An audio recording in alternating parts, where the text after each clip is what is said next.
Hello friends, today in this video I will show you how to insert histogram chart in Excel. So very easy and simple way to insert it. So firstly you need to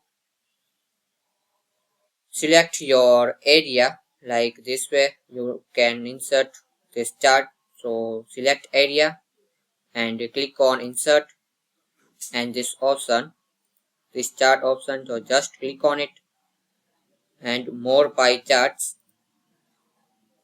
Now you see here all charts, so select here this histogram, click on it and you see here this first style and second style. Select as your wish like this, select it and press OK. So you see here this chart very easily inserted and you can change the title also. So very easily you can insert it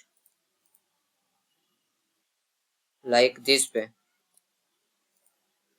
So hopefully guys you like this video. Please like, share and subscribe this channel for more useful videos. Thanks for watching.